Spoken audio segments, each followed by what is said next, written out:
The wind never stops on Arrakis. It howls across the dunes, carrying whispers of prophecy, betrayal, and war. But sometimes, the wind shifts, and so does fate. Paul Atreides, heir to House Atreides, child of prophecy, the boy who would become Muad'Dib, is remembered as the spark that lit a galaxy on fire. But what if that fire was never lit? What if, in the deep silence of the desert, the future turned away from him? It begins the same. The Harkonnen betrayal, the fall of Kaladin's noble house. Duke Leto is killed. Jessica and Paul flee into the desert, hunted by Sardaukar in Harkonnen uniforms. Their thopter slices through the air above the southern dunes. The night sky is choked with sand. Jessica grips the controls. Paul, silent beside her, eyes closed. The spice is heavy, and the visions come stronger than ever before. But tonight, the storm rises early. A sudden gust catches the wings. They spiral. Jessica cries out. Paul sees flashes, not of the future, but of futures. In one, a crowd calls him Muad'Dib. In another, he is blind. In another, he is nothing. And in that instant of hesitation, the thopter crashes. Hard, unseen, forgotten. They survive. Barely. The desert does not welcome them. There are no Fremen scouts, no figures watching from the rocks, no Chani. There is only wind and hunger. They walk. Jessica, exhausted, stumbles behind. Paul leads. He thinks he knows the way. He thinks he's still being guided by the spice. But now, it feels distant, unfocused. By the second day, he begins to doubt the voices. By the third, he hears no voices at all. They find no cave, no shelter.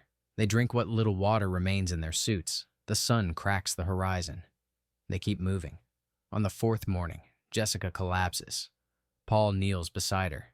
He calls out to the sky, to the sand, to anything that might be listening. But there is no answer. And so, the story ends. No Fremen Sietch, no Mati, no Muad'Dib. Just silence.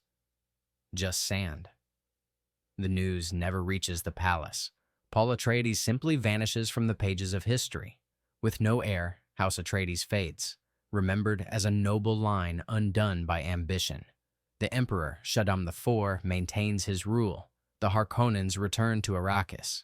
Beast Rabban is reinstated. Spice production resumes. For a time, everything is quiet. Almost too quiet.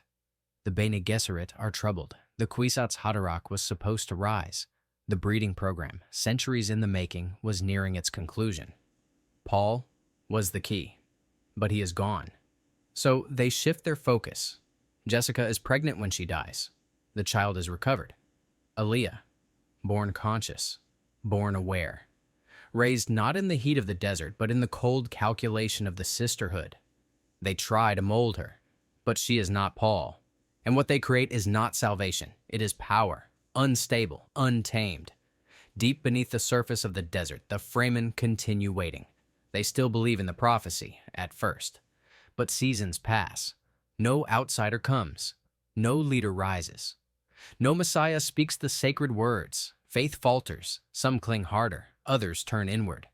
Sietch turns against Sietch. The dream of changing Arrakis fades like moisture in the sun.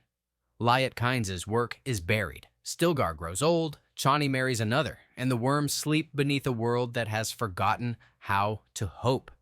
The Spacing Guild begins to sense something strange. Their navigators, high on spice, see turbulence in the future. Not a storm, but a void.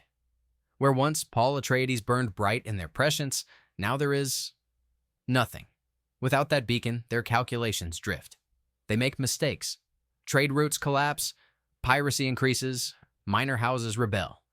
The Ben Tleilax offers synthetic spice. The guild accepts. And with that, the slow decay begins.